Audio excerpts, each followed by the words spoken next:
ओम नमः शिवाय। अद्य अस्माकम् आलोच्य विषय वर्तते चाणक्यनीतिशास्त्रस्य प्रथमोऽध्यायस्य दशम एकादश द्वादश त्रयोदश श्लोकाः।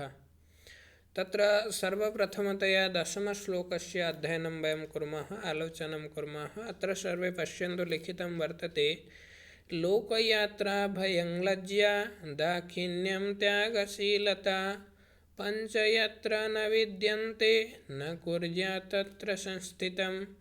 अर्थात चाणक्य ने ये बोलते हैं कि यह जहाँ पर लोक यात्रा अर्थात यत्र लोक यात्रा अर्थात जीवन को चलाने के लिए जो आजीविका का कोई साधन ना हो, व्यापार आदि विकास विकसित ना हो, किसी भी प्रकार का दंड के मिलने का भय ना हो, लोकलाज ना हो, व्यक्तियों में शिष्टता उदारता ना हो, अर्थात उनमें दान देने की प्रवृत्ति ना हो, जहाँ ये पांच चीज विद्यमान ना हो वहाँ व्यक्ति को निवास नहीं करना चाहिए। अर्थात लोक यात्रा भयं लज्जा, जहाँ पर लोगों की जीवन यात्रा ठीक से चलाने की परंपरा अर्थात पद्धतियाँ नहीं होते हैं, जहाँ पर कोई किसी को भय नहीं करता, जहाँ पर लज्जा का दूर दूर तक नामो निशान नहीं होता है, जहाँ पर दाक्षिण्य अर्थात दक्षिणा इत्यादि प्रदान करने, दान इत्यादि प्रदान करने की त्यागशीलता अर्थात त्याग करने की प्रवृत्तियाँ जिस लोगों के अंदर नहीं है, ये पांच चीज़ जहाँ पर नहीं है वहाँ पर कोई भी अच्छे व्यक्ति वहाँ पर निवास नहीं करते। फिर यहाँ पर एकादश श्लोके कथ्यते जानीयात् प्रेषणे वृत्त्यान् बान्धवान् व्यासनागमे मित्रं चापत्तिकालेषु भर्जं च विभवक्ष्ये। अर्थात यहाँ पर चाणक्य ने कहते हैं कि काम लेने पर नौकरों की, दुख आने पर बंधु बांधवों की, कष्ट आने पर मित्र की तथा धन नाश होने पर अपनी पत्नी का वास्तविकता का ज्ञान होता है। चाणक्य कहते हैं कि जब सेवक अर्थात नौकर को किसी कार्य पर नियुक्ति किया जाएगा तभी पता चलेगा कि वो कितना योग्य है। इसी प्रकार जब व्यक्ति किसी मुसीबत में फंस जाता है तो उस समय भाई बंधु और रिश्तेदार की परीक्षा होती है। फिर मित्रों को पहचान की विपत्ति के समय ही होती है, अर्थात मित्रों की पहचान विपत्ति के समय ही हो सकता है। इसी प्रकार धनहीन होने पर पत्नी की वास्तविकता का पता चलता है, उसका प्रेम धन के कारण था या वास्तविक। तो फिर द्वादश श्लोके किं कथ्यते न आतुरे व्यसने प्राप्ते दुर्भिक्षे शत्रुसंकटे राजद्वारे श्मशाने च यतिष्ठति स बान्धवः। अर्थात अपरं च पठामः आतुरे व्यसने प्राप्ते दुर्भिक्षे शत्रुसंकटे राजद्वारे श्मशाने च यतिष्ठति स बान्धवः। अर्थात वास्तविक बंधु कौन है? इस श्लोक में चाणक्य ने ये बोलते हैं कि वास्तविक बंधु का क्या स्वरूप है।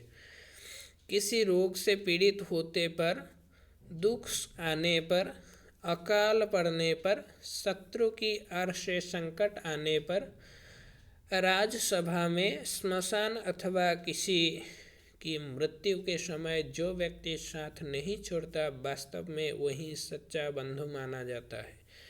व्यक्ति को रोग शैय्या पर पड़े होने अथवा दुखी होने पर, अकाल पड़ने पर, शत्रु द्वारा किसी भी प्रकार का संकट पैदा होने पर, किसी मुकदमे आदि में फंस जाने पर,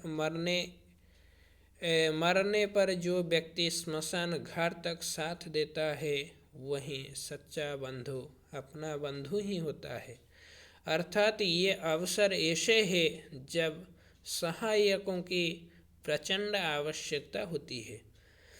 प्रायः यह देखा जाता है कि जो किसी की सहायता करना है उसको ही सहायता मिलती है। जो समय पर किसी के काम नहीं आता उसका साथ कौन देगा। तो इसलिए चाणक्य ने कहते हैं, आतुरे व्यसने प्राप्ते दुर्भिक्षे शत्रु संकटे राजद्वारे श्मशाने च य तिष्ठति स बान्धवः। अनन्तरं तत्र त्रयोदशश्लोकः वर्तते। अत्र किं कथ्यते न यो ध्रुवाणि परित्यज्य अध्रुवं परिसेवते ध्रुवाणि तस्य नश्यन्ति अध्रुवं नष्टमेव हि। अपरं च पश्यामः, यो ध्रुवाणि परित्यज्य अध्रुवं परिसेवते ध्रुवाणि तस्य नश्यन्ति अध्रुवं नष्टमेव हि। अर्थात यहाँ पर ये कहा जा रहा है चाणक्य के द्वारा कि जो मनुष्य निश्चित को छोड़कर अनिश्चित के पीछे भागता है उसका कार्य या पदार्थ नष्ट हो जाता है। चाणक्य कहते हैं कि लोभ से ग्रस्त होकर व्यक्ति के हाथ पाँव नहीं मारने चाहिए, बल्कि जो भी उपलब्ध हो गया उसी से संतुष्ट होना जरूरी है। जो व्यक्ति आधी छोड़कर पूरे के पीछे भागते हैं उसके हाथ में आधी भी निकल जाता है। अर्थात जो ध्रुवाणि परित्यज्य, जो हमारे हाथ में है, जिसको हम लेकर गर्व कर सकते हैं, उतना ही चीज़ हाथ में लीजिए, ज़्यादा लेने की कोई ज़रूरी है ही नहीं। और जो ध्रुवाणी जो हमारे पास ठीक से है, इसको छोड़कर जो अध्रुव अर्थात अनिश्चित के पीछे भागता है, फिर उसी के हाथ से जो ध्रुव पदार्थ, जो निश्चित पदार्थ है, वो भी छूट जाता है। ओम नमः शिवाय।